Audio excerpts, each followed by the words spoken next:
Buenas noches Listo, a buenas. todos y muchas gracias por la oportunidad. Digo muchas gracias por la oportunidad porque los zombies de Milei nos tienen locos, ¿no? Como siempre los libertarios no aceptan ninguna crítica, ninguna observación, cuestionar o nada, nada, nada. Son zombies y son agresivos, ¿ok? Los mileístas. Así que agradezco la oportunidad para explicar estas cosas. Bueno. A ver, yo les dije que preparen preguntas. Entonces, lo que voy a hacer, si les parece bien, es hacer una introducción, ¿no? Para los que no conocen aquí, los que no conocen bien los entretelones del caso Milei, ¿ok? Mm, Voy a hacer los antecedentes. Voy a explicar cómo está ahora la situación en el nuevo gobierno de Argentina y una proyección a futuro. Mi socio Fabián Cruz no le gusta la futurología, pero es que la futurología es la única manera de comprobar si tienes razón en ciencias sociales, o sea, te anticipas a lo que va a suceder. Te puedes equivocar, yo de hecho me equivoqué, yo pensé que ganaba Massa, no que ganaba Milei, ¿ok? Pero es lo mismo, porque cuatro funcionarios de Massa están en el gabinete de Milei, así que, y en el gabinete de Milei hay de todo, ¿ok? El gabinete de Milei parece el gobierno de unidad nacional que había prometido Massa. O sea, en ese punto es como si Massa hubiera ganado las elecciones. Así que tan feo no me equivoqué, pero bueno, vamos a los antecedentes, a ver. Eh, ¿Por qué Milei es presidente? Los abogados tenemos una expresión. Los abogados decimos caso fortuito. Caso fortuito es una coincidencia, algo que sucede por coincidencia. Coincidencia es que varios factores coinciden, ¿ok? Y se produce ese resultado. Lo de Milei es caso fortuito, es como decir de carambola, ¿ok? Eh, ahí está Rudy Mumimagi pidiendo para entrar. Ok, de carambola, ¿no? O de casualidad. Entonces, ¿cómo fueron estos factores, la serie de coincidencias que llevó a Milei a ser presidente de Argentina? Eh, por ahora, porque a mí no me cabe la menor duda de que va a terminar mal esto, ¿eh? Va a terminar mal. Pero bueno, no me quiero adelantar. ¿Cómo llegó? Bueno, Milei era un economista de tantos que trabajaba en una empresa mercantilista prebendaria asociada con los gobiernos de turno, la empresa Aeropuertos Argentina 2000, que es la concesionaria de los principales aeropuertos del país. El dueño es el dueño de la Corporación América, se llama Eduardo Eurnequian y era el jefe de Milei en esta empresa. Por cierto, otros tres o cuatro de esa empresa están en el gabinete, ocupando puestos tan importantes como jefe de gabinete y ministro del Interior. ¿Ok? Bueno, este señor Eurnequian tuvo un pleito mercantilista con Macri cuando Macri ganó las elecciones de 2015. ¿Ok? Eurnequian es un empresario que tiene no solo aeropuertos y la televisora, Televisión América, el canal América, tiene otros intereses y obviamente chocaron con los de Macri, algunos, cuando Macri resultó presidente. ¿Ok? Bueno, entonces Eurnequian estaba peleado con Macri. Estaba peleado con Macri, entonces mandó a Milei al Canal América a pegarle a Macri, duro, duro, duro, duro. Y entonces fue Milei y le pegó a Macri mucho, pero al mismo tiempo entonces insultaba, hacía gestos desencajados, decía palabrotas, una palabrota cada 4 minutos o 4 palabras, ¿ok? Entonces, los periodistas inescrupulosos, valga la redundancia, porque en Argentina todos los periodistas son inescrupulosos, vieron que las payasadas, las fantochadas de Milei, sus insultos, sus carajazos, sus puteadas, daban mucho rating, medían, ¿ok? Entonces lo empezaron a llevar a la televisión, especialmente dos programas, Animales Sueltos con Fantino, Intratables con Santiago del Moro, ¿ok? Y entonces subía el rating, y lo empezaron a llevar y a llevar, y iba de un programa a otro, todas las noches estaba por lo menos en un programa, o dos o tres, y así la gente lo conoció. Pero cuando digo la gente, ¿qué gente? Y bueno, la gente que había quedado del 2001, la crisis del que se vayan todos, es decir, la antipolítica, ¿ok? Que se vayan todos los políticos, que son todos unos chorros. Y entonces, claro, Milei repetía eso, que los políticos son todos unos chorros, que se vayan todos. Y entonces fíjese que en Argentina esa consigna, que se vayan todos, del 2001, cuando renunció de la Rúa y se fue de la Rúa en helicóptero, el presidente, ¿ok? Había quedado sin representación durante los 20 años del kirchnerismo, de 2003, cuando Néstor gana la primera elección, hasta el domingo pasado. ¿Ok? Entonces, Milei le prestó cara, le prestó rostro a la bronca, es decir, el odio, el reconcomio, el encono, la furia, de lo cual no puede salir nada bueno. Nada bueno puede salir del odio y el resentimiento. ¿Ok? Bien, entonces, a todo esto, 2016, 17, eh, Milei le prestó cara 2018 también y 19 hasta el 20. El 20 fue la pandemia y fue el gran crecimiento de Milei con la pandemia, a pesar de que Milei había apoyado medidas de la pandemia, ¿no? Pero eso, hay una desconexión entre las simpatías a Milei y lo que Milei dice. Desde hace tiempo yo vengo viendo encuestas donde los apoyadores a Milei, sí, viva la libertad, carajo, y tal y qué sé yo, pero le pregunta, ¿vos estás a favor de privatizar aerolíneas? No. ¿Vos estás a favor de privatizar IPF? No. ¿Vos estás a favor de todas las tonterías que decía Milei, del comercio de órganos, la venta de niños y todo eso? Y la gente, los apoyadores de Milei decían que no. O sea, apoyan a Milei, pero no prestan oído siquiera a sus propuestas, ¿ok? Y esto en las encuestas, sobre todo los focus group, lo revelan con mucha claridad desde hace tiempo.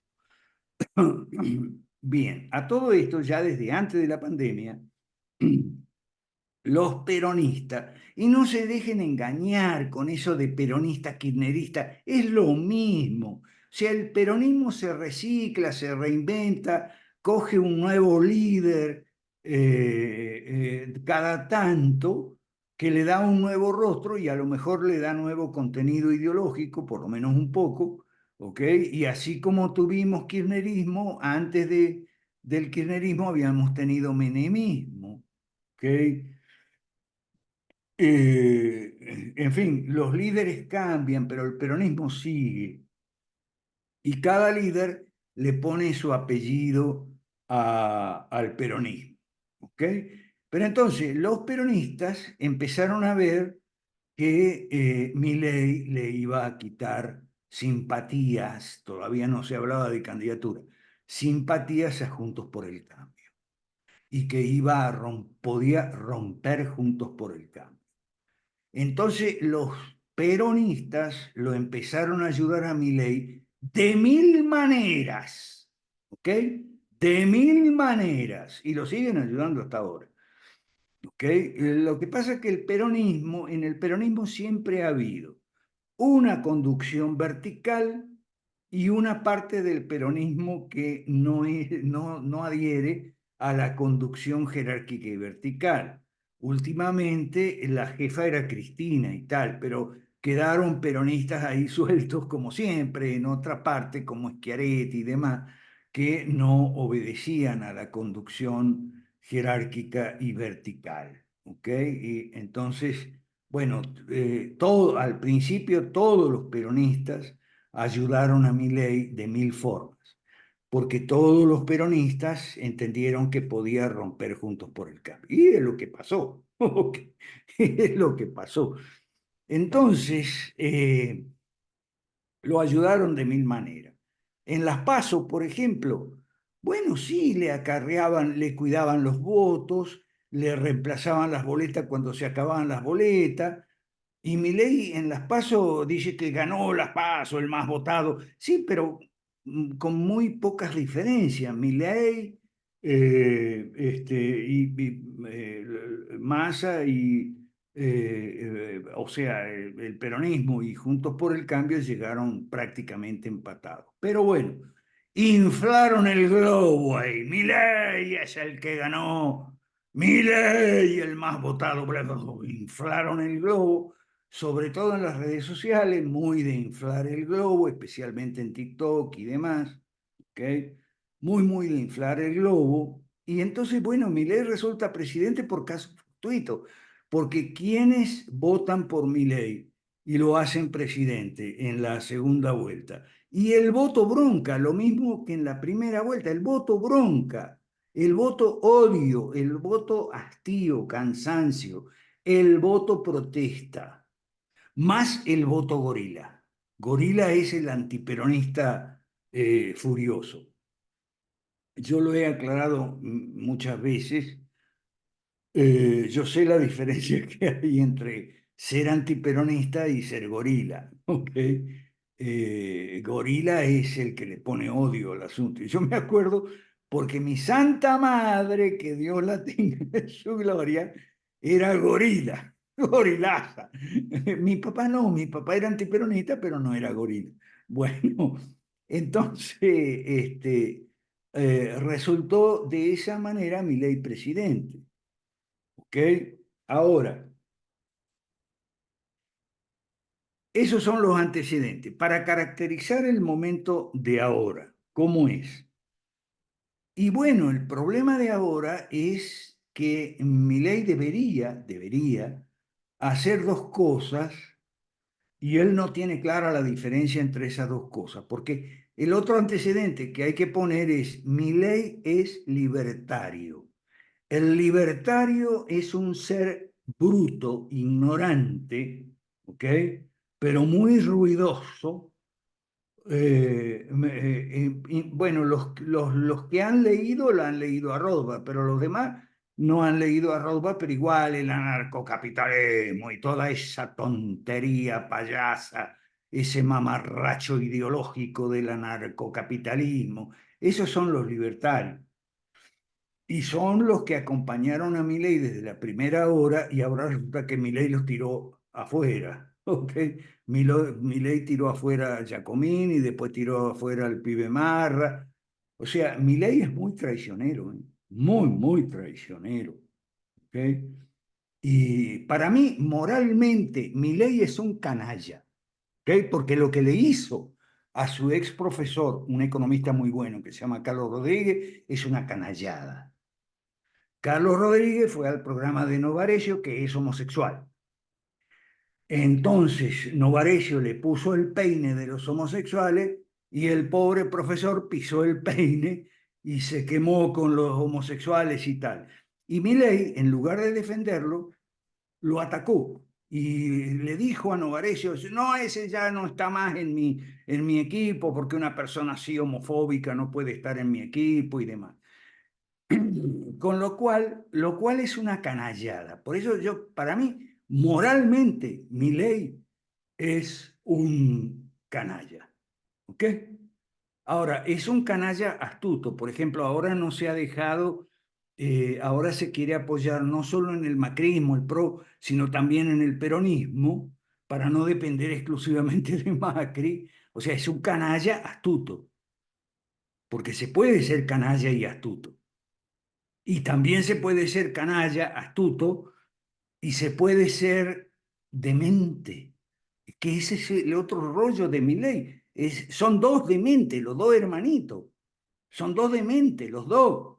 Ella es la que habla con los perros. La señora Melamed le enseñó a hablar con los perros muertos. Entonces ella es la que habla con los perros muertos y le transmite los mensajes a él. O sea, tenemos un canalla astuto, demente y libertario. Ahora, fíjese que hay muchos libertarios que están en contra de él porque se metió en la política y eso es pecado mortal para los libertarios. Ahora, ¿por qué se metió en la política? Bueno, por dos factores. Uno son los devaneos místicos. Él es un caudillo mesiánico populista. Y populista porque Rothbard aconseja el populismo, aunque no sigue a Rothbard en todos los puntos. Rothbard es pro aborto, Milley dice que no. Rothbard es antisionista, Milley dice que es del Estado de Israel. Rothbard es patrón oro, Milei es patrón dólar, o eso es lo que decía, porque el problema con Milei es que un día dice una cosa y otro día dice otra, porque es un tipo que no tiene escrúpulos, ¿ok? Y si no, fíjense las cantidades enormes de páginas que él ha plagiado de otros autores y documentos, pero plagiado textual, ¿ok? Entre ellas un autor mexicano, ¿ok? Para mí, eso lo siento mucho, ¿eh? Pero para mí, debe ser porque yo escribo, para mí el plagio es inaceptable, ¿ok? Entonces, y también es inaceptable la incoherencia y decir hoy una cosa, mañana otra y disfrazarla de pragmatismo, ¿ok? Entonces, eso va a terminar mal. Milei tiene que hacer dos cosas, el ajuste y la reforma. Y él confunde un poco, porque es muy ignorante, ¿ok? Muy ignorante, entendamos, no, es muy ignorante. Un tipo que plagia es un ignorante, porque el que sabe no tiene necesidad de plagiar. El que sabe pone comillas y pone cita de este autor o el otro. ¿Ok? Entonces, tiene que hacer el ajuste y la reforma. Ahora, ¿qué es el ajuste? El ajuste es alinear los precios básicos, es decir, el tipo de cambio, el tipo de interés, alinear los salarios, alinear las tarifas, eso es el ajuste. Y en Argentina siempre ha habido ajustes y todos los ajustes son dolorosos y todos los ajustes generan protestas y disturbios, desórdenes y revueltas y pobladas y todo eso. ¿Ok? El del 2001 fue también la respuesta de protesta ante un ajuste. Él tiene que hacer el ajuste. Para hacer el ajuste lo trajo a Caputo. Caputo, de quien él dijo de todo menos bonito hace no mucho. ¿Ok? Pero es que eso es lo que tienen los liberales argentinos. Se contradicen todo el tiempo. Hace no mucho, hace apenas 3, 4 meses, José Luis Espert estaba diciendo que Milei era un títere del kirchnerismo y ahora no, ahora lo abraza y le dice, ah, la hipocresía es muy del carácter argentino. Vos disculpame, Sergio, pero yo Irme de Argentina en el año 74 fue la mejor decisión que tomé en mi vida. ¿Ok? Porque es un ambiente muy tóxico, muy inmoral, ¿ok? Y yo no he querido estar allí. Por eso he vivido en todas partes casi, menos en Argentina. ¿Ok?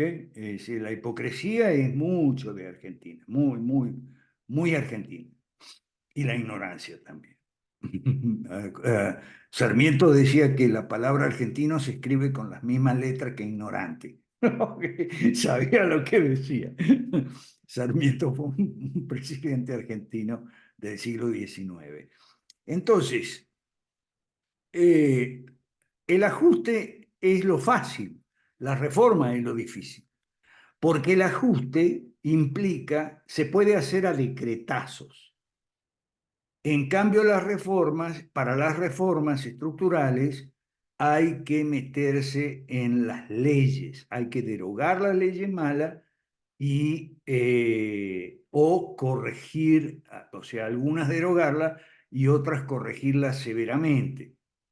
El señor Sturzenegger ha preparado ya, o sea, el señor Sturzenegger ha preparado la lista de leyes a derogar o a reformar severamente.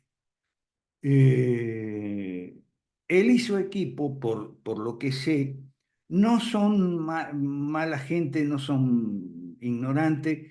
Creo que esa ley ómnibus que iría con todas las leyes a derogar y a reformar severamente, eso me parece que está bien hecho, pero el problema es que eso tiene que pasar por el Congreso y ahí no lo van a apoyar a Milei los peronistas. En el Congreso no lo van a apoyar, entonces las reformas se van a quedar ahí, paradas, como siempre, postergadas, pero el ajuste sí se va a hacer.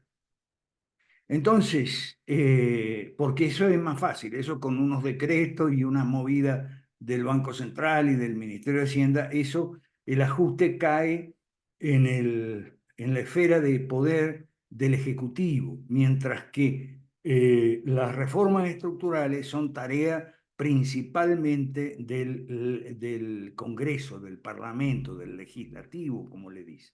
¿Ok? Ahora, voy terminando y se preparan para las preguntas, por favor, me preparan las preguntas. El señor Sturzenegger ha hecho el trabajo y creo que lo ha hecho bien. ¿Ok? Hay una foto que circula por ahí con dos pilas de papeles. Una pila más chiquita a la izquierda con las leyes a derogar y otra pila más grande a la derecha con las leyes a reformar severamente. Yo asumo que ese trabajo está bien hecho, pero el problema es que no va a pasar por el Congreso, pero ni soñando. ¿Ok? Ni soñando. Ahora, el ajuste sí. Entonces, ¿qué diferencia hay entre ajuste y reformas? Bueno, yo siempre lo ejemplifico con la metáfora de las muletas y las piernas. Los liberales siempre hemos dicho algo que es verdad. El socialismo te corta las piernas a base de impuestos, a base de inflación, deuda y sobre todo regulaciones. Pero eso es por ley. Y después, por decreto, ¿ok? Te da las muletas. O sea, te corta las piernas y después te regala las muletas. Las muletas son todas las ayudas, los subsidios directos e indirectos, incluso a los empresarios, el proteccionismo, las leyes sindicales, gremiales, laborales, etcétera. Todo eso son muletas. Como las muletas salen por decreto, la mayoría, es fácil quitarlas. Pues con otro decreto tú tumbas el decreto anterior y chao, se acabó. Pero la rehabilitación de las piernas que implicaría la derogación o severa reforma en las leyes malas, eso es como rehabilitarte las piernas y eso no sale nunca, porque se cajonea y se demora y se dilata en el Congreso. Entonces el problema con este ajuste es el mismo problema. Por eso yo creo que la cosa de Milei, esto no ha cambiado tanto. No es como dicen ellos, los aduladores, porque eso sí tienen hoy una corte de aduladores, que ha cambiado la Argentina. No, no ha cambiado nada. Que se inaugura la nueva era Milei. No, nada de eso. Todo está como estaba antes, es un poco el gato pardo, ¿no? Todo tiene Lampedusa, todo tiene que cambiar para que todo quede como está. No hay un cambio, así como te quieren vender los mileístas, no. No, no. Para colmo, Milei, como él es muy ignorante, él no sabe en qué mundo vive.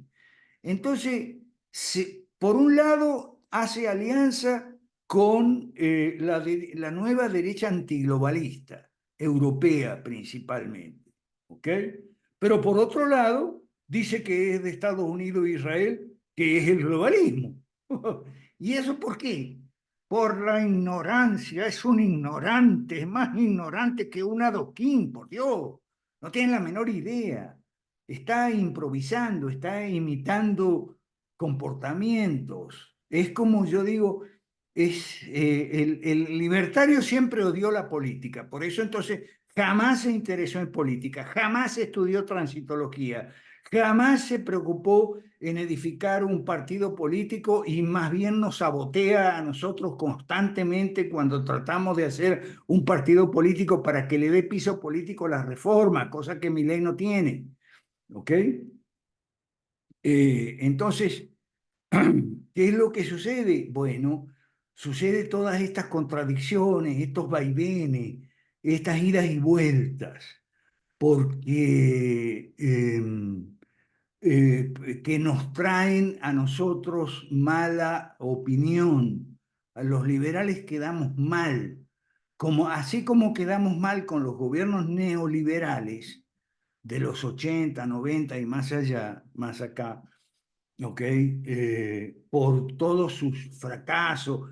¿Qué produjeron los gobiernos neoliberales? No hicieron la reforma, o sea, consenso de Washington, no hicieron la reforma porque el consenso de Washington decía que las reformas tenían que venir en una segunda generación, tercera generación.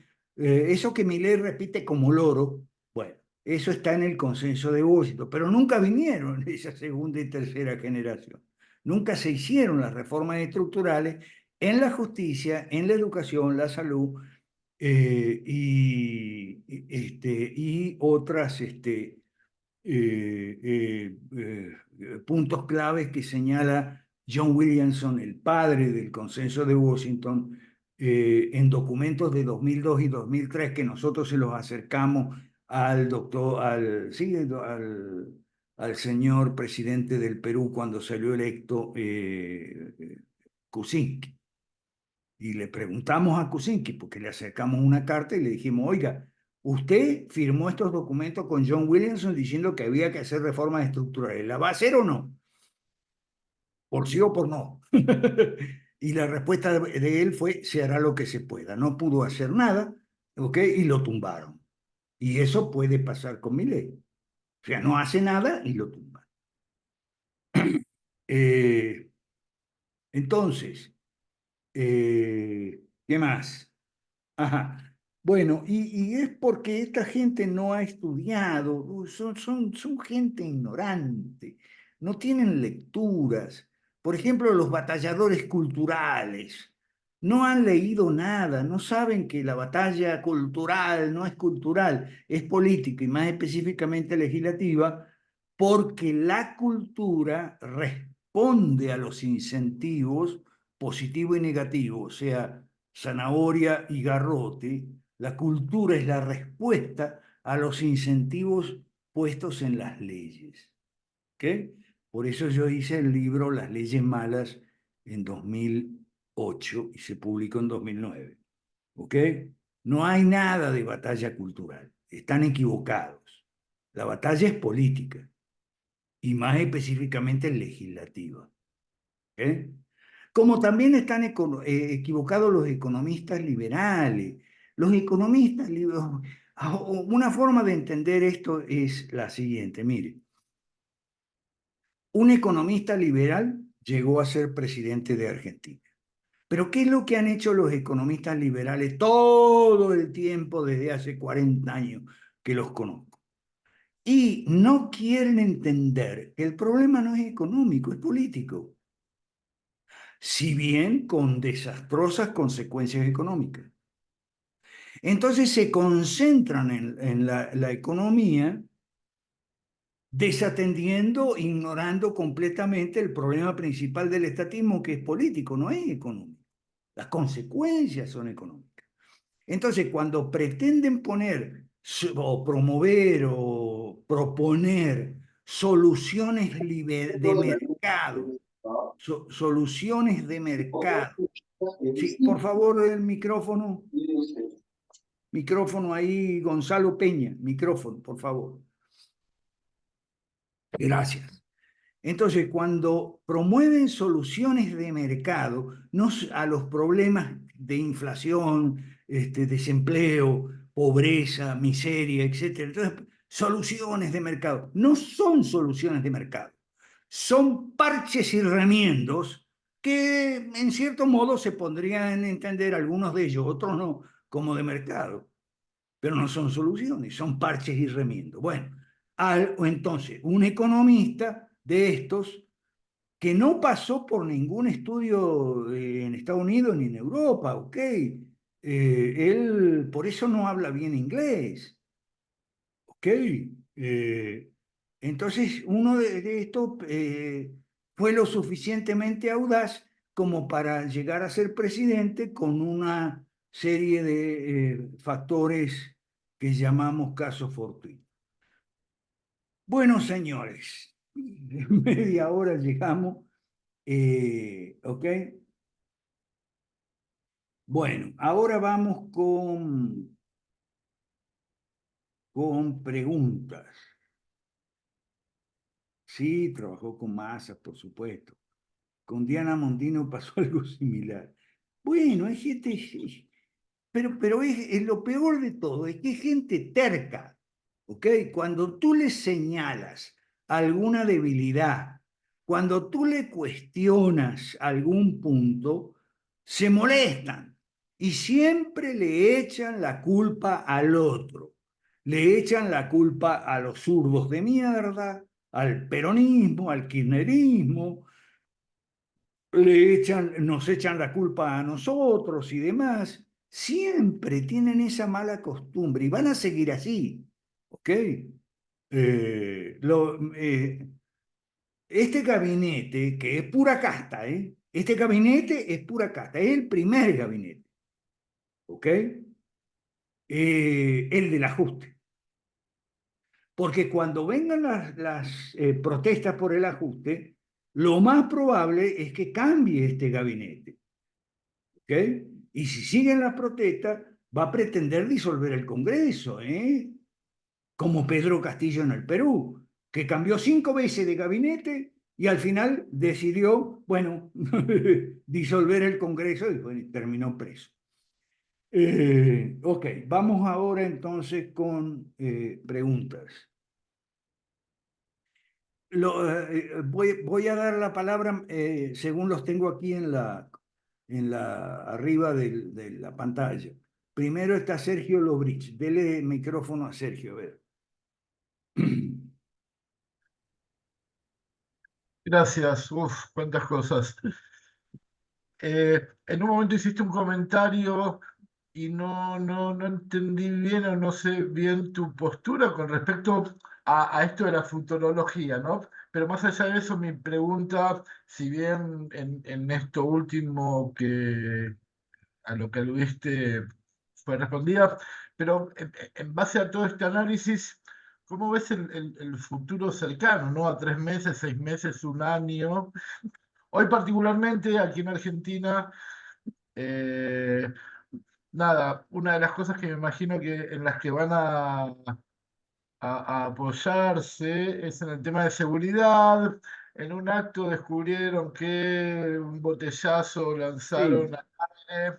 Y así como cuando Patricia Burch fue ministra de Seguridad en el gobierno de Macri, eh, nada, hicieron todo un circo con 14 ladrillos de... Yo, hoy lo hicieron y ya tiene una causa y pedido de arresto, y que era un asesor o alguien, un encargado de cultura de un municipio kirchnerista de Entre Ríos, prófugo, preso y demás. O sea, ese circo, digamos sí, que se va. ya sé, yo sigo las noticias día por día. No me digas las noticias porque yo las sé.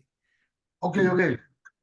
Entonces, ¿no? Por un lado, esto de el futuro inmediato como lo es, y por otro lado, nada, ¿qué va a pasar con la calle, ¿no? La protesta social, yo sigo por ahí en grupos cercanos a lo que son ahora la oposición, y bueno, están hablando de salir, ya hay una convocatoria para el miércoles que viene, de los grupos piqueteros, de las organizaciones Pero va vecinas. a pasar, escucha, no hay un gran cambio. Entonces lo que va a pasar es lo que pasa siempre. Van a tirar algunas medidas de ajuste. Eso significa que los precios van a subir, sobre todo las tarifas, ¿ok? Van a devaluar oficialmente, más presión hacia arriba de los precios. Entonces va a haber protesta y disturbio. Pero yo te pregunto, querido Sergio, vos que vivís en Argentina, ¿no es esto lo que pasa siempre? Es lo que pasa siempre. Entonces, él lo que va a hacer es, probablemente, es cambiar el gabinete. Y te repito, Pedro Castillo cambió 5 veces de gabinete y después intentó disolver el Congreso. Bolsonaro es otro ejemplo. Bolsonaro vivía cambiando el gabinete. ¿Por qué? Porque los gabinetes sucesivos de Bolsonaro eran, como no había un partido, como no había un programa como el nuestro de las 5 reformas, entonces eran unos pegostes los gabinetes de cada pueblo, un paisano, un conservador, un neofascista, un socialdemócrata, un socialcristiano, un medio liberal, eran todos unos pegotes. Entonces vivían en una guerra interna, en una guerra permanente, pero eso ya lo hemos visto con Milei, ¿eh? No, la última guerra de Milei fue con su propia vicepresidenta, la señora Victoria Villarruel, que muchos temían, otros se alegraban, de que iba a tener un gran papel, y no lo tiene. ¿Ok? Marra, es otro que salió volando, salió eyectado, el pibe Marra. ¿Ok? ¿Por qué? ¿Por qué salió eyectada la Villarruel? Bueno, por una cosa muy simple. La Villarruel, al igual que todos los que se unieron a mi ley, en lugar de tener una agenda común, como tenemos nosotros las 5 reformas y la hoja de ruta de 8 pasos, cada uno tenía su agendita personal. La Villarruel tenía como agendita la reivindicación de la dictadura o por lo menos la memoria completa. ¿Ok? Y es una buena causa, ojo, ojo. En general, eh, Milei, Villarruel, o sea, en general, admito, concedo que pueden estar con buenas causas, pero las buenas causas tienen que ser bien defendidas. Vos no podés, si tenés una buena causa, tenés que tener una defensa eficiente, una defensa con los medios idóneos, ¿ok? Las buenas causas tienen que estar bien defendidas. En este caso es buenas causas, pero mal defendidas. Entonces esta señora quería armar el revuelo de que no son 30.000 los desaparecidos, que no hubo plan sistemático, que lo que hubo fueron excesos y tal. Tiene razón, ¿qué crees que te diga? Tiene razón. Pero no es el momento oportuno cuando tenés que hacer un ajuste y se supone que también reformas. ¿Ok? Por eso la corrieron. ¿Ok? Al pibe Marra lo corrieron por otra cosa. Es muy descarado ese chico. Resulta que se enteró de medidas que iba a anunciar Caputo el lunes y la filtró a sus clientes en su boletín de su consultora. Y ahí Karina estuvo bien, ¿eh? Karina le dijo, no, Barra, eso no se hace, fuera. ¿Ok? Y lo sacó de un castañazo. Y en eso estuvo bien Karina, admitamos. ¿Ok? Entonces lo que va a pasar es lo que siempre pasa. Ajuste, protesta, represión, cambio de gabinete. Eso es lo que va a pasar, Sergio. ¿Por qué por qué yo sé lo que va a pasar? Porque yo no me trago el cuento del gran cambio, la nueva era. No, ese cuento se lo tragarán Laje y Marque, yo no. O lo usarán para vender libros. Institucionalmente, ¿qué pasaría si el tipo terminara preso o nada? Ah, Porque era un Macri y que, volverían los peronistas, Sergio, volverían los peronchos. Sí, eso es lo que están esperando desde hace tiempo. Bueno, este se quema 3 meses, va a ser un gobierno breve, como dice Guillermo Moreno, y después volvemos nosotros. Eso. perdón, pero qué papel tendría Macri como o sea, haciendo, me refiero a Milei como el cámpora de Macri? ¿Cómo jugaría? No, no, no, no, es que Milei no es el cámpora de Macri, porque Milei tuvo la suficiente astucia como para lotear su gabinete. Cada jefe de tribu en la casta tiene su cuota de poder en el gabinete, y si no la tiene a nivel de ministro, la tiene a nivel de viceministro, de segundas, terceras líneas, institutos autónomos adscritos, etcétera. Además, Milei es muy mentiroso. Te mete el cuento, te metió el cuento de que redujo la cantidad de ministerios. No, no redujo nada. Simplemente le bajó a rango de secretaría, dependientes en la mayoría de Sandra Petovelo, que es una tipa muy estatista, yo lo dije desde la primera hora. No es nada liberal Sandra Petovelo. Y es una tipa de pobre nivel, es una tipa que era productora del programa de radio de Majul, por favor, por favor. ¿Ok? Entonces, no redujo nada la cantidad de ministerios. Y además, el otro dato fundamental que nadie se fija, nadie dice nada, es el siguiente. ¿Con qué presupuesto va a gobernar Milei el año 24? Con el presupuesto del 23. Bueno, eso es un indicio que nada cambió. Es decir, para que podamos comparar, si alguno de nosotros alguna vez llegara presidente, lo primero que tiene que cambiar es el presupuesto, porque es un presupuesto estatista donde hay un montón de plata para funciones que no son propias del Estado. ¿Ok? Entonces, tendría que cambiar, lo primero es el presupuesto. El presupuesto es un reflejo de las funciones del Estado, ¿ok? Tales y cuales funciones, propias e impropias, ¿ok? Se reflejan en el presupuesto, es decir, con sus prioridades, más dinero, más prioridad. Y mi ley, ¿con qué presupuesto? ¿Mi ley cambió el presupuesto? No, va a gobernar con el mismo presupuesto. Ahora, eso sí, no le va a durar 3, 4, 5 meses a lo máximo, porque con la devaluación la plata no le va a alcanzar. Por eso él dice que no hay plata, lo cual en principio es verdad. ¿Ok? Eso sí es verdad, que no hay plata. Pero entonces, si no hay plata, ¿ok? Si no hay plata, va a tener problemas. Nosotros siempre decimos que si alguna vez alguno de nosotros, no yo porque soy muy viejo, ¿ok? Llegara presidente de Bolivia, por ejemplo, ¿ok? Daniel o Alejandro o Rudy, suponete que llegara presidente. Primero que tiene que cambiar el presupuesto. ¿Ok? Obvio, no puede gobernar con el mismo presupuesto estatista que hicieron los socialistas, ¿ok? De acuerdo a sus prioridades, según su concepción del Estado y de las funciones propias del Estado, que para nosotros son tres nada más: seguridad, justicia e infraestructura, nada de deporte, música, poesía, etcétera, ¿ok? Y no, Milei no lo ha hecho. Ok, paremos ahí y vamos con Rudy. Dale, Rudy. Hola, buenas, ¿se me escucha bien? Sí. Bien. Los libertarios, con lo que dijiste, que odian la política y no quieren meterse en política, pero quieren destruir el Estado, si no lo hacen a través de la política, bueno, a ver, también hay que pensar que estos dicen, no, somos apolíticos, bueno, será político y ya es una posición política, pues sí, pero bueno, vamos a dejarlo ahí.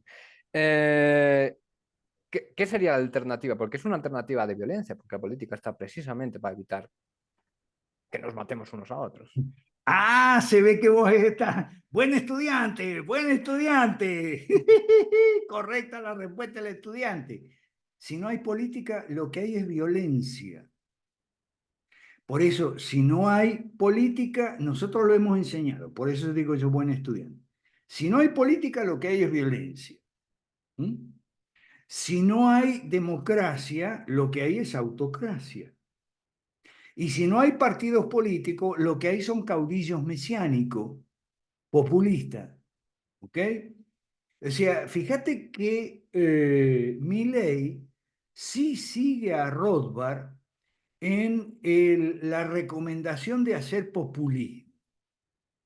Rothbard decía que los libertarios tenían que hacer populismo, que populismo no era una mala palabra, reivindicaba lo que es el populismo, tenía un concepto correcto de lo que es el populismo. Populismo es la mentira, el engaño de decir el pueblo es sano y santo. Nosotros representamos al pueblo, la casta es la élite corrupta. Eso es populismo. Rothbard recomendaba hacer populismo y Milei ha hecho populismo con la mejor técnica de hacer populismo, que es la de Ernesto Laclau. Ernesto Laclau les enseña a los populistas a cómo se hace el populismo. Populismo se hace con los significantes vacíos. Significante vacío es cualquier palabra, cualquier consigna, como viva la libertad carajo, ¿okay? Que puede significar muchas cosas y para cada uno de los que la reciben y la aceptan significa una cosa distinta. Entonces, Milley usó tres grandes significantes vacíos, además de viva la libertad carajo, y todo eso de las ideas de la libertad son un macanazo. ¿Ok? El liberalismo nunca fue eso de las ideas de la libertad, siempre fue gobierno limitado desde el siglo XI. Gobierno limitado, nada de ideas de la libertad. Después vino Vargas Llosa, que la tolerancia. Después vino Venegas Lynch, que el respeto. Todo eso es sanata, todo eso es verso. Liberalismo y gobierno limitado. Bueno, entonces, ¿cuáles fueron los tres grandes significantes vacíos de Milei? La casta, la dolarización y prenderle fuego al Banco Central. ¿Y hoy qué tenemos? Hoy tenemos su primer gabinete está full de casta. ¿Okay? De la dolarización no habló en el discurso, no habló de Asunción, ¿ok? Que él hizo delante del pueblo y no delante bueno, del Congreso, de la casta. Dolarización, nada. Y quemar el Banco Central. No, dijo el nuevo presidente Bausili del Banco Central. Eso era simbólico, dijo. Son una mierda, porque mienten, mienten, mienten hasta cuando te dicen la hora. ¿Ok? Por eso se desdicen. Un día dicen una cosa y otro día dice otra. Ahora, vamos a algo muy importante. Los gestos. El hecho de no hablar frente al Congreso, sino en la calle, frente a los zombies que fueron a verlo nada más, es un gesto. Pero los gestos aparentan grandes cambios para disimular que no hay grandes cambios. El hecho de hablar frente al Congreso, fíjese, los dos líderes populistas más populistas de América Latina, que fueron Chávez y Bukele, no hablaron frente al Congreso. Es que Milei se pasa de populista. Milei es más populista que Chávez y más populista que Bukele, y eso es mucho decir, se pasa de populista ese hombre. Entonces, lo de hablar en la calle y no en el Congreso es un gesto que de aparentar gran cambio para disimular que no hay ningún gran cambio en el de fondo, que todo sigue como está. Otro gesto. La jura de los ministros, salvo uno o dos parece, la jura de los ministros fue en un cuarto cerrado sin periodistas.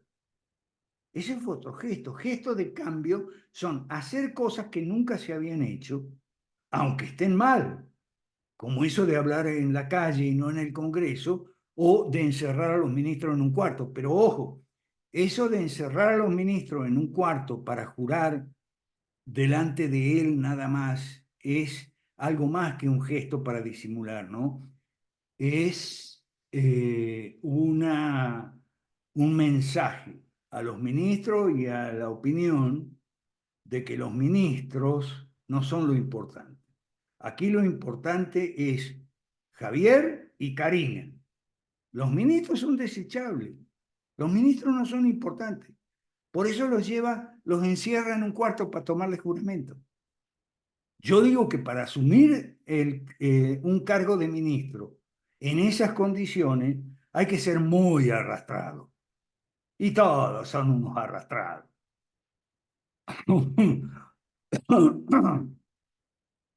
Discúlpenme que sea duro, pero yo tengo dos salvedades. Describo la realidad, las verdades incómodas, ¿ok? Y si por ahí algo hacen que está bien, lo digo. Por ejemplo, eso de correr a Marra estuvo bien, eso de correr a Villarroel estuvo bien, porque no se puede gobernar si hay un infiltrado ahí que tira para sus clientes información clasificada. Eso está mal y por lo tanto está bien que lo corran. Y si hay una señora que tiene una agendita que es perturbadora respecto a la agenda de Milei, que es ajuste y supuestamente reforma, también está bien que la corran. O sea, si Milei hace algo bueno, yo lo voy a decir, yo lo digo, no hay problema con eso. ¿Ok? Rudy, ¿está contestada la pregunta o más o menos? Sí, nada, y tenía una segunda pregunta. Como cinco reformistas, si llegáramos al poder, pero como está llegando actualmente Milei al poder, que es que sí, ganó los presidenciales, pero en el Congreso no va a tener apoyo. Y eso nos puede pasar a nosotros. ¿Qué sería No, no, no, no, ideal? no, espérate, no, no, no, no y Mm, no. ¿Ok? Aquí ya no está siendo buen estudiante. Yo he enseñado transitología, ujú, 50 casos en 5 décadas, 40 países. ¿Cómo se hacen las reformas? ¿Mendigando el apoyo en el Congreso de otras fuerzas políticas antirreformistas estatistas? No, se hace con un partido propio, orgánico, sólido, transparente, de 4 dimensiones, completo. Un partido mm, sólido que tenga vasos comunicantes y vasos capilares con el resto de la sociedad, ¿ok? Y pueda persuadir de esa manera al resto de la sociedad sobre la bondad de la reforma. ¿Ok? Entonces se ujú. supone que si alguno de nosotros llega presidente, llega con el apoyo de un partido. Lo que pasa es que estos tipos, los libertarios, odian lo que sea partido político. Dígame ese señor Ancho Basto. Dice, no, no, yo odio los partidos políticos porque en los partidos políticos hay que tener disciplina. Y claro que hay que tener disciplina. Ahora, el señor Ancho Basto dice que defiende el capitalismo, pero de capitalismo no conoce nada, nunca entró a una fábrica, nunca entró a un banco, a una empresa, porque en las empresas capitalistas hay disciplina. El jefe de departamento no hace lo que le da la gana. ¿Okay? El jefe de división tampoco. No, no, no, es que los libertarios son de lo último, son de lo último. Entonces, nosotros necesitamos partidos, no líderes, no caudillos mesiánicos, partidos que sean verticales, que estén estructurados, ¿ok? Que tengan encuadramiento, rango y disciplina. Yo lo he explicado en varias lecciones. Entonces se supone que si Rudy llega presidente de Bolivia, no es Rudy nada más el caudillo mesiánico, porque ¿por qué? Vamos a estudiar este punto que es importante. ¿Por qué Milei quebró el código antipolítico de los libertarios y se lanzó a la política, a hacer campaña electoral, ganar elecciones y etcétera? Por dos factores. Los devaneos místicos, supuestamente espirituales, las fuerzas del cielo y todo lo demás, que él dice que vio 3 veces en la resurrección de nuestro Señor Jesucristo y disparate por el tiro, en su demencia, es un demente. ¿Ok? Eh, por un lado. Entonces ahí viene el caudillismo mesiánico. Él dice que el Mesías es Karina y él es el divulgador, como Aarón y Moisés. Y tontería. Lo pueden ver en YouTube, si en YouTube está todo grabado. Eso por una parte. Y por otra parte, la indigesta lectura de las novelas de Ayn Rand. Yo creo que Ayn Rand, yo soy muy respetuoso de la filosofía realista aristotélica de Ayn Rand. Lo que pasa es que sus novelas son románticas, idealización de un héroe individual, ¿ok? Un héroe individual como John Galt en la novela esa más larga, más aburrida, más farragosa, panfletaria. Bueno, Milei y todos los libertarios, o casi todos, Ayn Rand, te lo voy a escribir aquí, Ayn Rand, el héroe individual que solo se enfrenta al mundo. Ese es el personaje de Ayn Rand que Milei y su cosplayer, esa es otra que rajaron. A la línea Lemoyne la mandaron a callarse el pico y la rajaron. Bueno, hacían toda esa payasada de disfrazarse de superhéroe y con los chiquitos esos de TikTok, eso es el Iñaki no sé cuánto y su novia Eugenia Rolón, que el TikTok y todo eso. Bueno, no va a salir nada bueno de eso. ¿Ok? Perdón, Rudy, es que yo te interrumpí porque nosotros, si alguno de nosotros, si tú o Daniel llegan a presidente, espero que no, ¿ok? Que sea con un partido que tenga una mayoría solvente en el Congreso, solvente por sí mismo, como por ejemplo en Grecia, el Partido Nueva Democracia, de un tipo que está haciendo bien las cosas, que es Kyriakos Mitsotakis. ¿Ok? Que no es un payaso que se disfraza ahí con su cosplayer, su cortadora de pelo, no habla con perros muertos, ni se cree Aarón saliendo de Egipto. No, por favor. O sea, nosotros hemos estudiado casos exitosos y casos fracasados de transición, y eso es transitología. Y los casos fracasados, todos son por la misma causa. La falta de un partido que le dé piso político a la reforma y piso político en el Congreso, con un número suficiente, piso político en la prensa y piso político en la opinión. ¿Ok?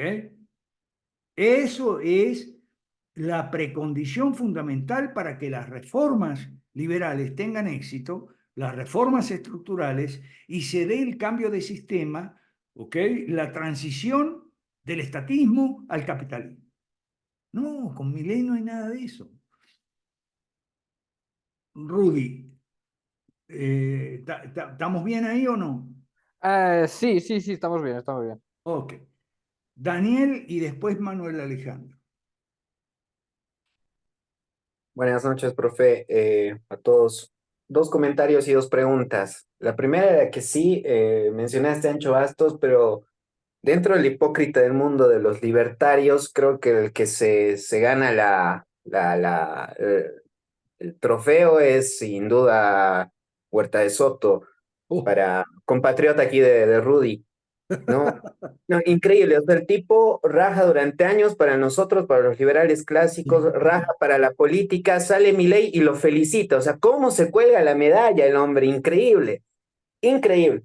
Pero bueno, no se podía esperar menos, ¿no? El segundo comentario es que es un gobierno sin liberales y para variar, la pone a Patricia Bullrich de su ministra de Defensa, o sea, con el control y no, en seguridad, defensa está Luis de Petri. seguridad, perdón, con el control del ente represor, o sea, no tiene capacidad de coerción directa. Javier Milei la pone ahí de ministra, una tipa que le insultó, la trató de lo peor y bueno, ya cuando se volvió su aliado era un gran ser humano, según sus propias palabras, ¿no? Las dos preguntas, profes. ¿Crees que las izquierdas a nivel continental aprendan de los errores del kirchnerismo? Y la segunda es, bueno, y que en parte lo hizo tu compatriota Sergio, que tiene que ver con el tema de la futurología, pero yo te voy a preguntar algo en específico. En su discurso, Milei habló de que no iba a haber lawfare, de que no iba a haber persecución, pero yo creo que no le van a permitir los que están detrás dejar eso ahí, porque van a ensañarse ante la falta de éxito político. Yo creo que hay que distraer mediáticamente a la gente, entonces va a haber eso nomás de que procurar ver la presa a Cristina, como que le volvieron a abrir la causa que tenía. Cambio. Ok, bueno, mira, en estos segundos, eh, nosotros hemos enseñado muchas veces que tal vez el principal problema de Argentina y América Latina sea la histeria anticorrupción. La histeria anticorrupción es funcional a las izquierdas. Porque la histeria anticorrupción dice, el problema es la corrupción. O sea, el problema no es el socialismo ni el estatismo, no, no, no. El problema es la corrupción. Hay que poner preso a los corruptos, el problema es la impunidad. Eso genera odio y del odio no puede salir nada bueno. ¿Ok? Ahora, lo que tú dices es muy correcto. Milei va a tener las dos presiones ahí. La presión de los talibanes, los gorilas que quieren que meta presa a Cristina y si no los mete, y a Massa y a Alberto y a todo el mundo, si no lo hace, se va a malquistar con sus seguidores. Pero ahí viene el tema del síndrome Cola di Rienzi. Cola di Rienzi fue un líder, un caudillo populista mesiánico en la Edad Media, ¿ok? O no, o un poco después, no me acuerdo bien la fecha, que lo sacaron los mismos que lo pusieron. O sea, los que te pusieron, esos son los que te van a sacar. Y te van a sacar a patadas en el culo, como tú dijiste que ibas a sacar acá hasta patadas en el culo. No, te van a sacar a vos a patadas en el culo. Y te van a sacar los mismos que te pusieron si no metiste presa a Cristina, o sea, y por otro lado, si empieza con la persecución, a meter preso y a usar a los jueces macristas, que son la mayoría, ¿ok? Para hacer lo que Macri no hizo, que fue meter presa a Cristina y a este y al otro, ¿ok? Entonces se le van a resquebrajar sus apoyos parlamentarios. ¿Ok? Porque no todo el mundo en el Congreso va a apoyar. Entonces ahí tendrá que ver qué es lo que hace. Sí, yo creo que tú tienes razón en cuanto a que él necesita gestos, ¿ok? Necesita verso, mucha sanata, como decimos en Argentina, zaraza, para la gilada. ¿Ok? Y bueno, sí, alguna corrupción y causa contra la corrupción le puede servir para ese fin. Vamos a ver, ahora lo más importante que vos planteas es lo de las izquierdas. Si hablamos de las izquierdas, hay que hablar de Marx, Carlos Marx. Yo he enseñado muchas veces.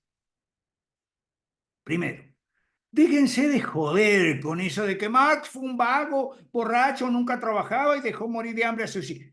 Eso es una falacia ad hominem, el ataque ad hominem. Dejen de joder con eso. Se murieron 3 hijos de hambre, sí, pero todos los niños, casi todos los niños se morían de hambre en esa época, incluyendo los hijos de la nobleza y de la realeza. Por eso todas las clases sociales tenían muchos hijos, porque la mortalidad infantil afectaba a todas las clases sociales. ¿Ok? Y la muerte por parto también de las madres que morían dando a luz. ¿Ok? Entonces dejen de joder. Que Marx nunca trabajó, que siempre fue un mantenido. Bueno, entonces póngame en la picota a mí también, siénteme en el banquillo de los acusados a mí también, porque yo hace bastante, ¿ok?, que vivo de la caridad de los que apoyan mi trabajo. ¿Ok? Entonces, dejen de joder con las falacias ad hominem. Eso en primer lugar. Segundo, basta de que la teoría de la plusvalía fue refutada por von Bauer. Sí, ya lo sabemos. Y la explotación también. Sí, ya lo sabemos. Y eso lo sabía hasta el mismo Marx. Por eso Marx no publicó el segundo y el tercer tomo del Capital, porque encajó la crítica marginalista de Jevons, de Pareto y de Menger, ¿ok? El padre de la escuela austríaca, que ese es otro problema, la escuela austríaca, la escuela austríaca. La escuela austríaca está secuestrada por el rothbardismo. Y la escuela austríaca no es la única corriente de pensamiento económico que apuntala al libre mercado y al capitalismo. Hay otras que son más completas, incorporan los factores sector público, Estado, etcétera, como actor económico, ¿ok? Y la escuela austríaca está muy bien, nada contra la escuela austríaca, pero la escuela austríaca no es completa, estudia nada más que la información que pasan los precios, la actividad del empresario, Israel Kirchner fundamentalmente, ¿ok? Entonces, la escuela austríaca está muy bien, pero hay que completar. Ah, no, estos son fanáticos de la escuela austríaca y nada más. ¿Por qué? Porque la escuela austríaca está secuestrada por el rothbardismo. Entonces, vamos con Marx. Lo importante de Marx no es si sus hijas se murieron, si él trabajó, ¿okay?, si pasaba hambre o si tomaba alguna copa de más. Lo importante de Marx no es eso. Tampoco es la teoría de la plusvalía y el valor del trabajo y todo eso. Lo importante de Marx y Engels es el capítulo 2 del Manifiesto Comunista. Ahí están las políticas públicas de la izquierda, la agenda de la izquierda, y en las 10 llaves del éxito de la izquierda. Y en eso la izquierda han seguido siempre ese derrotero. El control de la economía, el control de la educación, el control de la salud, las jubilaciones, el control de la agricultura y ganadería, el control de la industria, el control del comercio, el transporte, etcétera. Todo eso está en el capítulo 2 de el Manifiesto Comunista. Y en cuanto a los batalladores culturales que ahora van con el progresismo, que ahora la izquierda se hizo progresista y todo eso, pero es que eso estaba en las obras juveniles de Marx. Usted haga este ejercicio, busque en Wikipedia la entrada Karl Marx, está bastante buena, ¿ok? Y ahí le dan todas las obras juveniles que él escribió antes de cumplir 30 años, es decir, antes del año 48. Ahí está el marxismo cultural. Ahí está el embate contra el matrimonio, la familia, la moral, la religión, todo lo que son costumbres burguesas. Ahí está en las obras juveniles. Eso es lo importante que hay que estudiar de Marx, porque después de haber tomado el control en el siglo XX, gracias a las políticas del capítulo 2 del Manifiesto Comunista, entonces, en lugar de retroceder, huyeron hacia adelante, tiraron lo que llamamos marxismo cultural. Pero el marxismo cultural está edificado sobre el marxismo clásico. Está en las leyes malas, está en las instituciones del Estado. Es decir, el Ministerio de Educación, Ministerio de Salud, Ministerio de Deporte, Ministerio de Música y Literatura, etcétera, etcétera. Pero eso es lo que no entienden Laje y Márquez, que tienen un muy poco estudio de lo que es el marxismo y no han estudiado nada de la Segunda y la Tercera Internacional, que no hicieron más que desarrollar lo que estaba en el capítulo 2 del manifiesto. Desarrollarlo, meterlo en las leyes a través de las organizaciones internacionales, la OIT, la Sociedad de Naciones primero, y después las Naciones Unidas y sus más de 100 agencias dependientes. ¿Ok?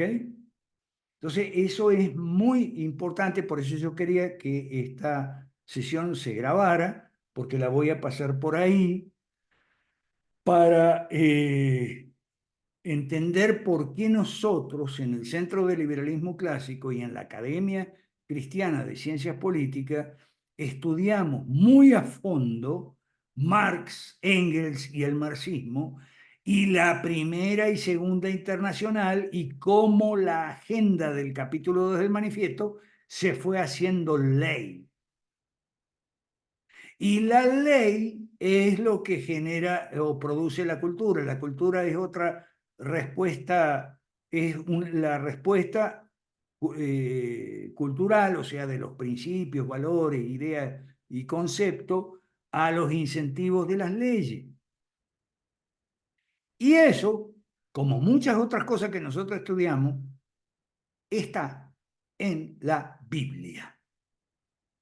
Yo me río cuando los pastores hablan de principios y valores, principios y valores. La Biblia habla de principios y valores de entrada. No, de entrada en la Torá, o sea, el Pentateuco, los 5 libros del Pentateuco, no habla de principios y valores, sino de estatutos, preceptos y mandamientos. ¿Qué significa eso? Leyes, normas, porque eso significa incentivos.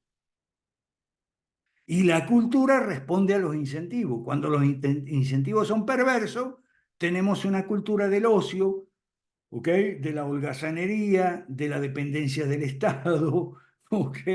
Y si los incentivos son los correctos, tenemos una cultura del trabajo, del emprendimiento y de la familia. Pero eso no saben los de la batalla cultural, no saben nada. Son unos ignorantes. Como también son ignorantes todos los cristianos que se dejan llevar porque, sí, mi ley habló de las fuerzas del cielo. Pero escúcheme, las fuerzas del cielo son los desvaríos místicos de este caballero, de este señor, son los desvaríos místicos, no tiene nada que ver con la ley de Dios. Es decir, no tiene nada que ver con el reinado social de Cristo y con las instituciones que los apóstoles mandaron enseñar. Enseñe todo lo que yo les he mandado, incluyendo esto, que todo poder humano, incluyendo el del gobierno, debe ser limitado.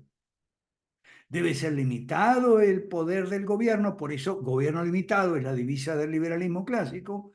Debe ser limitado el poder de los padres sobre los hijos y del esposo sobre la esposa. Debe ser limitado el poder del docente sobre los estudiantes. ¿Ok? Debe ser limitado el poder de los clérigos en las iglesias. ¿Ok? Gobierno limitado es la clave. Lo que pasa es que a algún estúpido se le ocurrió cambiar esa consigna, gobierno limitado, por las ideas de la libertad. Entonces después vino Vargas Llosa, no, no, no, es tolerancia. Y después vino Benegalín, no, tolerancia no, el respeto y dale. Y Milei insiste, cita a Benegalín, Benegalín que tiene un ego más grande que la Torre Eiffel, entonces le masajea el ego y dale. Oh, qué tremendo que son. Dale, Manuel Alejandro. Gracias, profe. Bueno, un pequeño comentario introduciendo, existe ahora un bombardeo masivo de contenido en torno a Milei. Hay un montón de canales y fuentes que se están colgando de él. De hecho, yo quería preguntarle, profe, para una cuestión didáctica, de los siguientes cuatro canales, ¿cuáles podría decir que son sus errores sistemáticos? Porque a ellos no les va a faltar contenido sobre Milei, entre otros, ya lo tienen a montones. ¿Y cuáles podrían ser sus aciertos en caso de tenerlo? Le enlisto. Por ejemplo, tenemos Nicolás Moraz o Juan Ramón Rayo, VisualPolitik y finalmente Adrián Díaz, para podernos retratar, ¿no? Ya que hay mucha gente que se cuelga de estas fuentes y obviamente dispersan la cuestión, a fin de Moraz, aclarar. Rayo y Adrián, me mencionaste Y tres. VisualPolitik, Ah, Visual Poli. sí, gracias.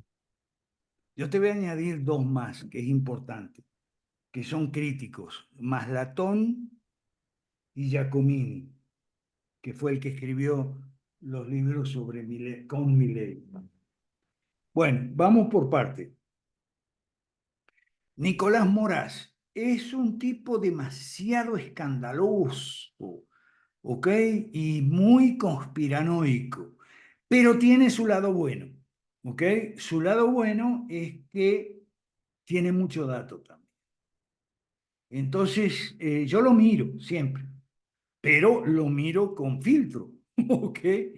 O sea, lo escandaloso lo dejo de un lado y lo conspiranoico también. O sea, te ponen a Soros como el gran ogro, el anticristo, y últimamente a Kissinger como el anticristo. No, señor, Kissinger no fue ningún anticristo, ¿ok? Kissinger merecía el Premio Nobel de la Paz. ¿Por qué? Porque él era un funcionario, ¿ok? Entonces, cuando Estados Unidos está en guerra, dentro de la guerra no tan fría en Vietnam y demás, él apoyó la guerra, ¿ok?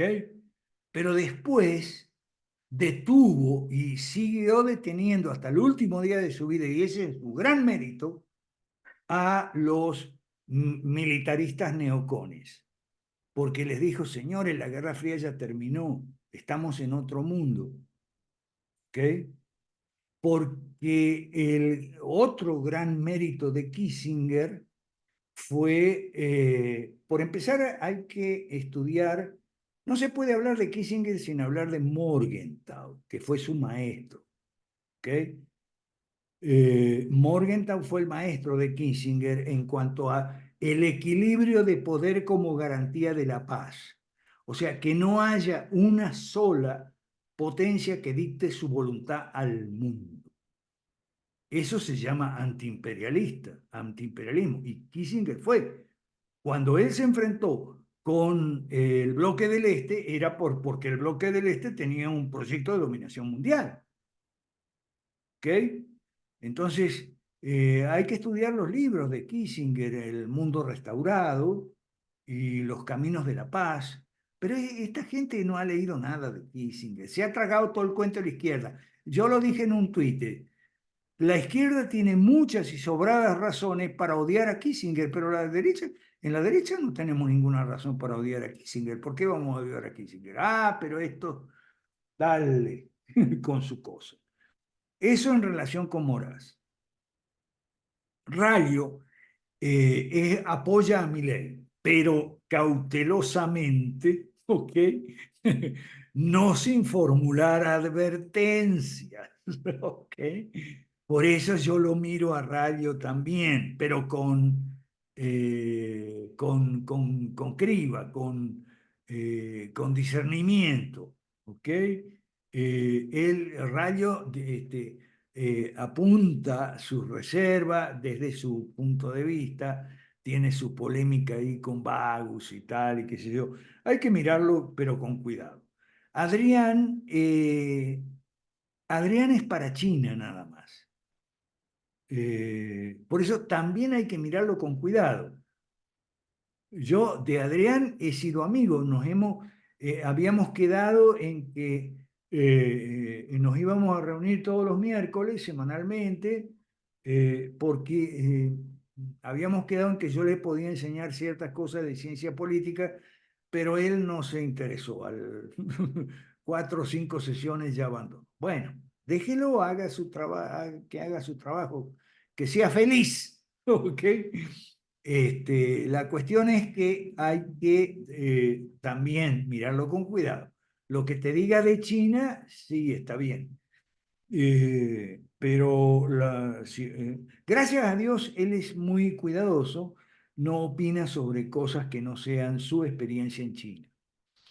Ese es Adrián. Vamos con VisualPolitik. Ay, VisualPolitik ha decaído muchísimo, ha decaído demasiado.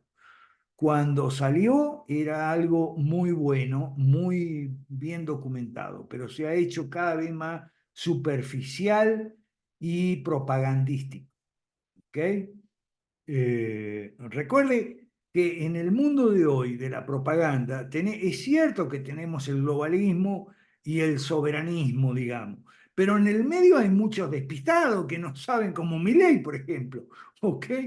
O sea, que se abraza con todos los referentes de la nueva derecha antiglobalista, pero también, no, Estados Unidos y Israel. Bueno, entonces, ¿qué quedamos? Eso con relación a VisualPolitik. Otro que yo, sobre mi ley, que yo sigo como fuente, también con cuidado, es Maslatón. Maslatón le pone los puntos sobre las IE, pero desde su óptica que yo no comparto para nada, su óptica panglosiana, que todo está muy bien porque todo es bull market y todo es fantástico. No sé en qué mundo vivirá él, pero me parece que en Argentina no. ¿Ok? Claro, es posible que le vaya bien a él, ¿ok? Porque él es posible que sea un buen timbero en la bolsa, qué sé yo, no sé, yo nunca fui timbero en la bolsa, así que no, o con los Bitcoin y todo eso. Entonces, desde su mundo, por no decir desde su nube de pedos, porque de vez en cuando le tira a Milei su puesta en su lugar. Y Giacomini también, pero desde su punto de vista anarcolibertario. Lo fustiga a Milei porque quebró el código antipolítico de los libertarios. Y ya dijimos, lo quebró por la influencia mística, los devaneos espirituales, la fuerza del cielo y Ayn Rand. ¿Ok? Entonces, sobre mi ley, esas son las fuentes que yo sigo, pero todas con cuidado, por supuesto. Todas con... ajá, aquí... Ok. Eh,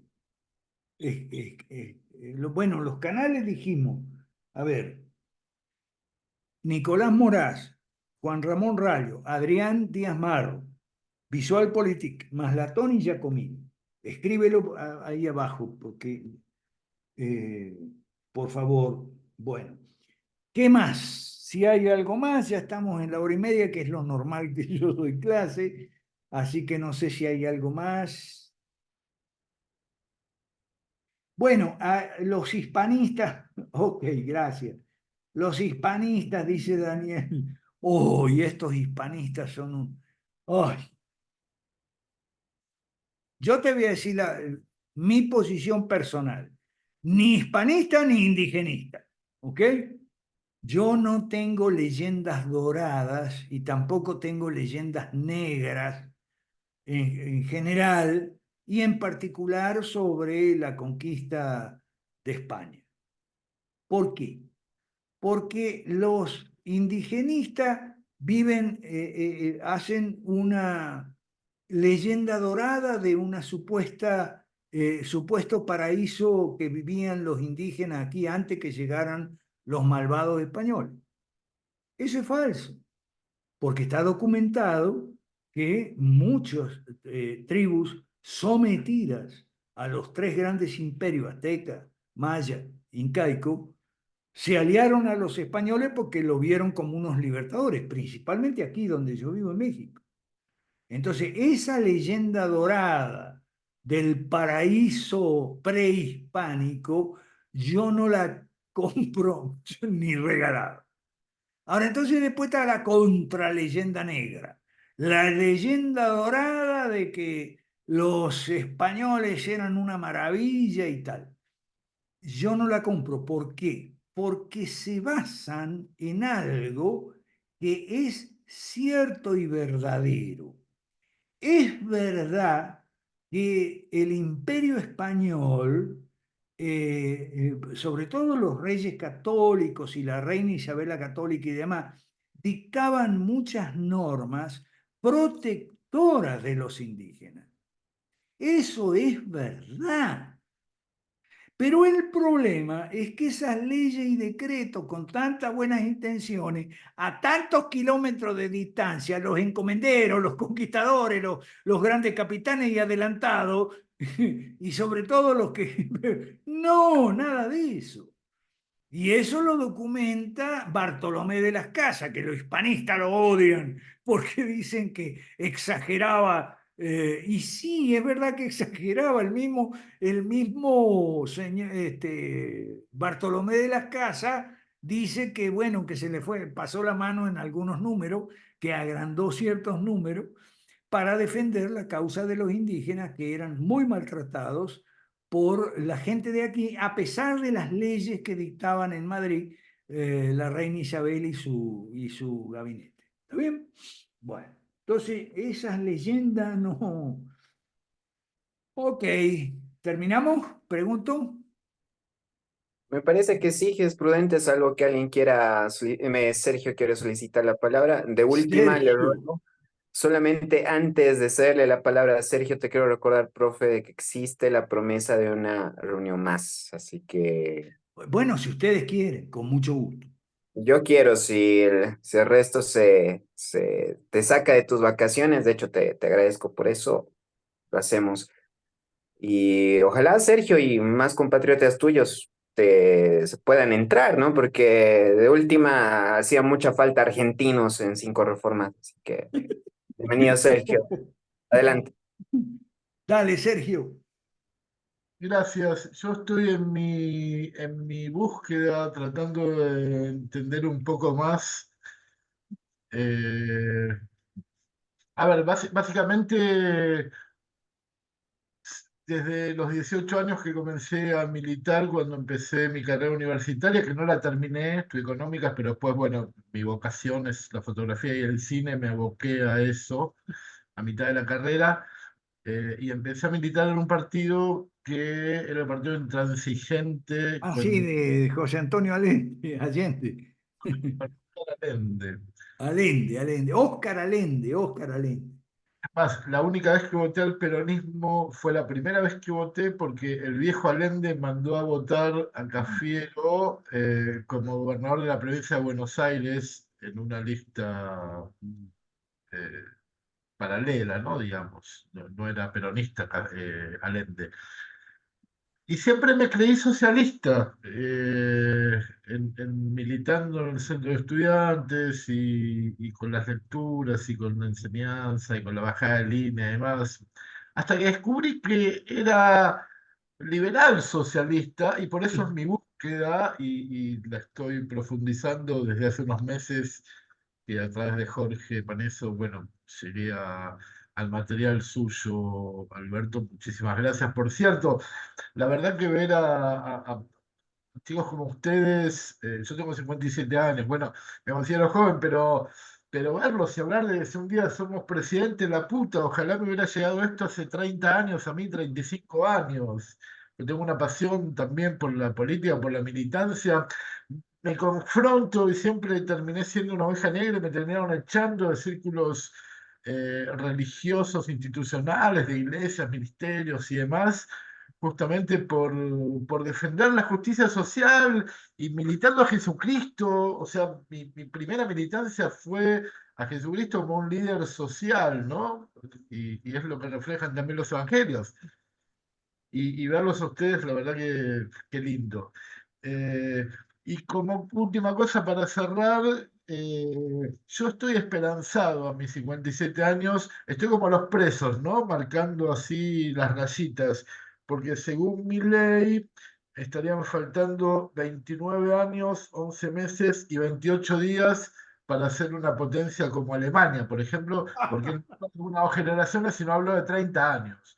Así que bueno, yo estoy como los presos y espero llegar un día, no tengo hijos, mis hijos no lo van a ver, ojalá las futuras generaciones vean un gobierno y un partido clásico, liberal y No, llegando a... pero permíteme que te diga algo para cerrar. La justicia social no es justicia. En estos temas vamos a hablar en otra sesión, si quieren ustedes hacer otra sesión. ¿Ok? La justicia social no es justicia. Otra cosa. Cuando veas a la izquierda, Jesucristo no era ningún líder social, era nuestro Redentor y Salvador. ¿Ok? Son cosas muy diferentes. También podemos hablar de eso en la próxima sesión. Y otro tema que podamos hablar en la otra sesión es la siguiente. Cuando veas, Sergio, protestar contra Milei a las izquierdas, protestar contra el ajuste, entiende lo siguiente, que en parte tienen razón, pero no es porque te quiten las muletas, sino porque al quitarte las muletas no te rehabilitan las piernas. Entonces, en la próxima sesión vamos a hablar de esto si quiere, y vamos a hablar de las 5 reformas, las leyes malas, y la hoja de ruta de 8 pasos. Y, y otra cosa, eso de los 30 años de mi ley es una tontería enorme. ¿Ok? ¿Por qué? Porque si tú tienes las condiciones, es decir, si tú tienes el partido para hacer la reforma, las reformas se pueden demorar, pueden demorar un fin de semana nada más, no 30 años, un fin de semana, como fue en Alemania cuando cayó el nazismo. Erhard hizo las liberaciones y los ajustes y derrumbó todo el sistema de un jueves para un lunes. Entonces, no, no, eso de 30 años no. Cuando tú tienes las condiciones, porque él tenía las condiciones, el Partido Demócrata Cristiano, la DCU-CSU, podemos hablar de esa experiencia. Y si no tiene las condiciones, no va a ser ni en 20 años, ni en 30, ni en 50, ni en nunca. O sea, si tiene las condiciones, no va a ser tan lento. Y si no las tiene, nunca se van a lograr las reformas. Entonces, bueno, estos temas yo los estoy anotando aquí por si me piden otra clase, yo no tengo problema, podemos hablar de esos temas. ¿Está bien? Perdón, una cosita más. Hubo en los últimos, en este ciclo de 40 años de democracia en Argentina, alguien que se haya acercado lo más posible a estas ideas del liberalismo clásico. No sé, pienso por ahí en Esteves Boero, en un momento líder de la democracia cristiana, yo me acerqué en su momento a sus ideas y demás, pero ¿considerás que hubo alguien que pudo haber estado cercano a esto? No, en la democracia cristiana no, yo milité en la democracia cristiana, ¿ok? Milité con sueldo, Horacio Sueldo, me acuerdo de la fórmula Matera Sueldo, porque yo milité esa fórmula, ¿ok? No, en la democracia cristiana no. Ahora en Argentina, bueno, el menemismo, pero el problema es que el menemismo, al igual que todos los otros ajustes anteriores, se quedaron en el puro ajuste y se olvidaron de las reformas. Es decir, te quitaron las muletas, pero no te rehabilitaron las piernas. Ese va a ser el tema para la próxima sesión, las muletas y las piernas. Chao, lo Vale, dejo, muchas gracias. Te devuelvo el control, Alejandro, para que me hagas la la grabación. Claro que sí, profe, encantado. Yo le mando el link. Gracias, Gracias. gracias por su... gracias, profe. Muchísimas Un Gracias, abrazo. profe. Nos vemos.